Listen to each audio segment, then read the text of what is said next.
South ఇండియాలోనే biggest sorry store మన Varahi silks మన విజయవాడ ఎంజీ రోడ్ లో డిసెంబర్ 4వ తారీఖున ఘన ప్రారంభం. అండ్ అంత చిన్న ఏజ్ లో ఆర్మీకి వాళ్ళ డాడీ ఇష్ట ప్రకారంగా పంపించారని మన ఇంటర్వ్యూలో చెప్పాడు కాబట్టి, అండ్ వాళ్ళకి ఒక చిన్న పాన్ షాప్ ఉంది. అండ్ ఇక్కడ అంకుల్ షాప్ లోనే ఉన్నారనమాట. సో అంకుల్ తో కూడా మాట్లాడి అసలు ఆర్మీ అనేది ఎందుకు అంత ఇంట్రెస్టెడ్ గా ఆర్మీకి పంపించాల్సి వచ్చింది పవన్ కళ్యాణ్ ని. అండ్ అలానే అగ్ని పరీక్షలో 15 days చూసారు కాబట్టి, అండ్ ఇప్పుడు కూడా బిగ్ బాస్ హౌస్ లో చూస్తున్నారు కాబట్టి, సో ఎలా ఫీల్ అవుతున్నారు, ఎలా ఉంది, ఇవన్నీ తెలుసుకుందాం. సో నాతో పాటు ఫాలో అయిపోండి. అంకుల్ ఎలా ఉన్నారు? బాగున్నారా? సో పవన్ కళ్యాణ్ ని చూస్తున్నారా టీవీలో? చూస్తాను. నేను ఇంటర్వ్యూ మీ అబ్బాయిని చేసినప్పుడు తమ్ముడు ఏం చెప్పాడంటే, అక్క నేను ఇంకా మంచి ఏదైనా జాబ్ చేయాలనుకున్నాను కానీ మా నాన్న ఇష్ట ప్రకారంగా నేను ఆర్మీలోకి వెళ్ళాను అని చెప్పారు. మా దగ్గర పోలీస్ డిపార్ట్మెంట్, మా బాబాయ్ పోలీస్ డిపార్ట్మెంట్, మా అన్నయ్య పోలీస్ డిపార్ట్మెంట్, మా అబ్బాయిని కూడా పోలీస్ డిపార్ట్మెంట్ లో చూడాలని నా మొదటి నుంచి మా నాన్నగారు కూడా మా మనవను కూడా మీరు చేయరాని చెప్పడం జరిగింది. ఆ దీంట్లో వాడిని పెంచవచ్చు. సో మొత్తానికైతే ఎంత మంచి రెస్పెక్ట్ వచ్చింది చూసారా మీరు? చూసాను. అగ్ని పరీక్షలో ఎలా ఆడాడు చూసాను. వాడికి యాక్టింగ్, తమ్ముడికి యాక్టింగ్ అంటే చాలా ఇంట్రెస్ట్ అంట కదా. వాడికి ఇష్టం, మాకు చెప్పాడు. మాకు జాబ్కి వెళ్ళ కూడా అన్నాడు. వెళ్ళను అంటే ఏది ఏమైనా సరే నువ్వు జాబ్కి వెళ్ళాల్సిందే, నువ్వు తాడు పట్టుకో, అదే నీ అదృష్టం బాగుండి తగిలితే అటు నుంచి నీ ఇష్టం ఏదైనా చూసుకో, నా ఉన్న స్తోమతలో నువ్వు జాబ్ సంపాదించుకొని నీ డబ్బుతో నువ్వేం చేసుకో నీ ఇష్టం, నా కర్తవ్యం నా ధర్మం ప్రకారం నేను చదివించాను, నువ్వు జాబ్ కొట్టిన వరకు కొట్టి నువ్వు ఎక్కడికి వెళ్ళిపోయినా నాకు అభ్యంతరం లేదు. సో ఇప్పుడు మరి 1 year మాట్లాడలేదంట మీతో జాబ్కి వెళ్ళిన తర్వాత? 1 year అమ్మా, 1 year 14 నెలలు. 14 నెలలు అంటే సంవత్సరం 2 నెలలు మాట్లాడలేదు. 2 నెలలు మాట్లాడలేదు. మరి ఎప్పుడైనా మరి మీరు ఫోన్ చేయడం ఏమైనా చేసినా కట్ చేసేవాడు, మాట్లాడేవాడు కాదు. అంటే మనసులో అంత కోపం పెట్టుకున్నాడు. చాలా కోపం. ప్రేమ అలాగే ఉంటది, కోపం అలాగే ఉంటది. అది మాత్రం బాగా ఉంటుంది.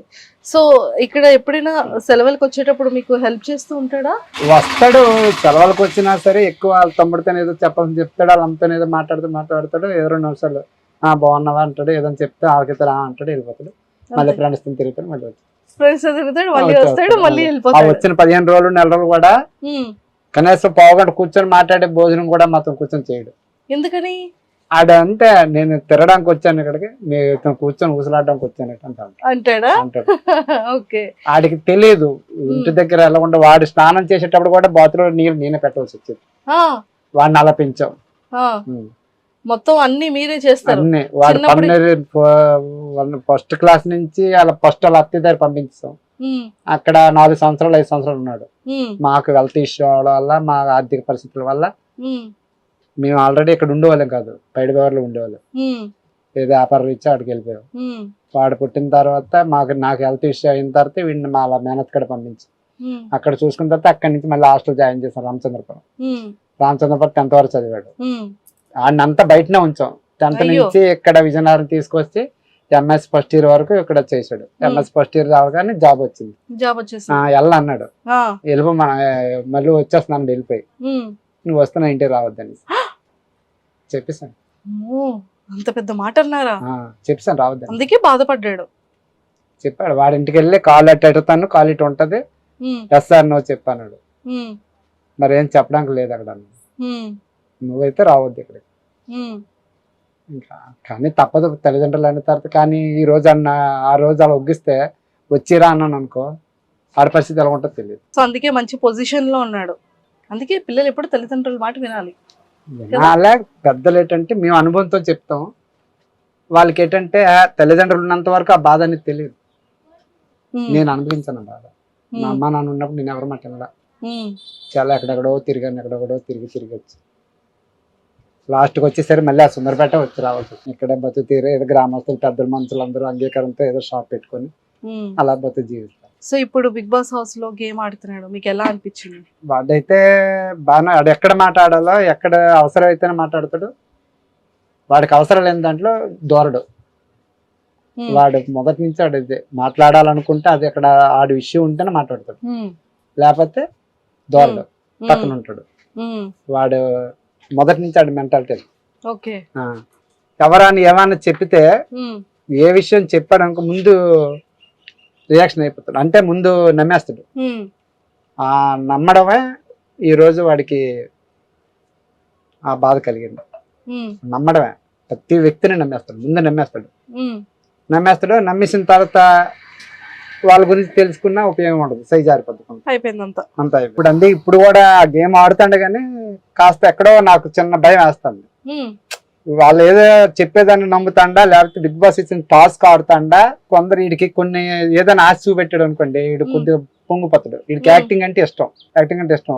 100లో ఏమన్నా వీడిని కొద్దిగా పొంగించి నీకు అది బయటకు వచ్చాక అది ఇస్తామని ఏమన్నా అని వీడు అన్నగాని కూల్ అవుతాండా, లేదా ఏంటి బిగ్ బాస్ ఇచ్చిన యాక్టింగ్ ప్రకారంగా ఆడు చేస్తాడా ఏంటి అర్థం అవ్వలేదు నాకు.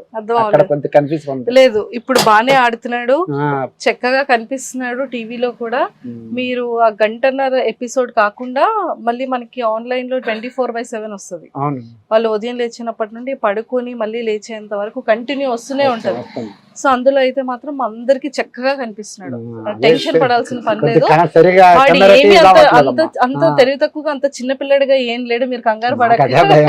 అంతే, వాళ్ళు పెద్ద సెలబ్రిటీలు, అది మనం ఏదో సాధారణ కుటుంబం నుంచి ఏదో ఒక పల్లెటూరు నుంచి ఏదో మా బతుకు తీరు కోసం మేము ఇదైనా, అది ఎందుకు భగవంతుడు ఇచ్చాడు అవకాశాన్ని. వాడికంటే ఫుల్ పిచ్చి యాక్టింగ్ అంటే, చాలా పిచ్చి. హాస్టల్లో ఉన్నప్పుడు కూడా ఎక్కువ ఇంట్రెస్ట్ స్టేజ్ల మీద అక్కడ ప్రోగ్రామ్స్ వేస్తే యాక్టింగ్ వేసాడు. వాడికి అవార్డు కూడా ఇచ్చారు అక్కడ. అబ్బో, ఎక్సలెంట్, సూపర్. రామచంద్రపురంలో ఆ సారు వీడంటే ఆ సార్లు అందరూ పొంగిపోతారు, అంత దీని ఉంటుంది. సో చక్కగా కనిపిస్తున్నాడు, చక్కగా ఆడుతున్నాడు. సో మీరైతే హ్యాపీ కదా? హ్యాపీ అమ్మ, నాకైతే హ్యాపీ. ఏ హ్యాపీ అయినా వాడు దాని కొద్ది భగవంతుడు ఎంతవరకు తీసుకెళ్తాడో వాడిది వాడే, నాది. ఇప్పుడు నేను డ్రైవర్, యాక్చువల్ అయితే నేను డ్రైవర్ని. డ్రైవర్ శక్తి తగ్గిపోయింది, రోడ్డు మీద మరి తిరిగే ఓపిక లేదు కాబట్టి గ్రామస్తుల పెద్దలతో సహకారంతో ఏదో షాప్ అడుగు స్థలం అడుక్కొని షాప్ పెట్టుకుంటాను. ఏదో మా తల్లి ముగ్గురం బతుకుతాను. చాలు, మానవటాలకి ఇది బాస్. రిటైర్మెంట్ 45 years, ఇక నుంచి పరిగెట్టలేము, ఏది చేద్దామన్నా చేయలేము, తినడానికి గడిచిపోతే చాలు, అంతే. సంపాదించింది మోసుకెళ్ళిపోలేము. మరి మీకు పవన్ కళ్యాణ్ ఏం పంపించట్లేదా? వాడు ఇస్తాడు, నేను తీసుకోను కదా. మీరు తీసుకోరు కానీ పాపం ఇంట్లో వాళ్ళ మమ్మీకు ఎవరికో ఏది వాళ్ళ అమ్మకి వాడు ఇచ్చుకుంటే ఇస్తున్నా, నాకు అవసరం లేదు. నా కష్టాలతో నాకు అంతే. వాడికి పెళ్లి చేసే వరకు నా కష్టార్థమే. మా అమ్మ బాబు మా తాత ముసలి సంపాదించింది, వాడి పెళ్లికి నా డబ్బులతోనే చేస్తాను తప్ప ఆ డబ్బులతో నాకు అవసరం. అమ్మో, సూపర్. మరి ఓట్స్ ఏమని చెప్పారా ప్రేక్షకులందరికీ? ప్రతి ఇక్కడ మా ఉత్తరాంధ్రలో ప్రతి ఒక్కరు మాట్లాడేది మా ఉత్తరాంధ్ర ప్రజలు, తెలంగాణ ప్రజలు, ఏపీ ప్రజలు అందరూ కూడా వాడిని ఆదరించారు. చాలా వాళ్ళందరికీ ఆల్రెడీ ఇది పెట్టాను, ఇంకా అలాగే చూస్తారని అందరికి ప్రజలందరికీ నేను హృదయపూర్వకంగా నమస్కారం దానం పెట్టుకుంటాను. అలాగే ఇక్కడ ఊర్లో ఎవరైనా అంటున్నారా మీ అబ్బాయి బాగా ఆడుతున్నాడు, టీవీలో కనిపిస్తున్నాడు అని చెప్తాను, చాలా మంది చెప్తాను. అప్పుడు ఏమనిపిస్తుంది మీకు? ఏమనిపిస్తుంది, కొద్ది దీని ఆనందంగా ఉంటది కానీ నాకు మనసుకు నచ్చదు. అక్కడికి వెళ్ళిపోతే బాగుండు, మళ్ళీ ఉద్యోగానికి మళ్ళీ ఏం ఆలోచిస్తాడో నాకు భయపడుతున్నారు. గవర్నమెంట్ అనేది అది ఒక తాళ్ళ బలం. ఈ యాక్టింగ్ అనేది హిట్ అయితే డబ్బులు వస్తాయి, హిట్ కాకపోతే మామూలు లేదు. ఆ సెలవులు ఉన్నాయంట, సెలవుల ప్రకారంగా ఆడుకొని మళ్ళీ వెళ్ళిపోతాడు.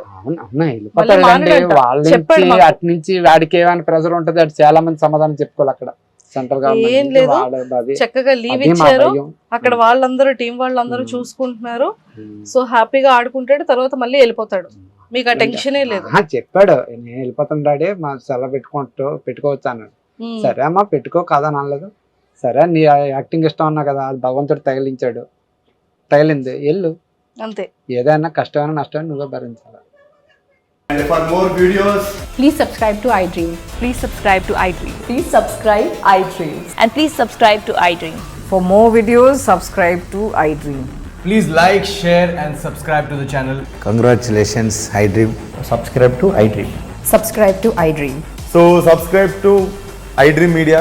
iDream ki iDream team andarki huge congratulations. Please subscribe iDream Media. Please subscribe to iDream. Subscribe iDream. Please subscribe to iDream. iDream అంటే నా కళల ఛానల్ సబ్స్క్రైబ్ చేసుకున్నారు, నోరు తిరుగుతలేదు, మీరైతే గంట గుర్తు కొట్టండి. For more such videos, please subscribe to iDream.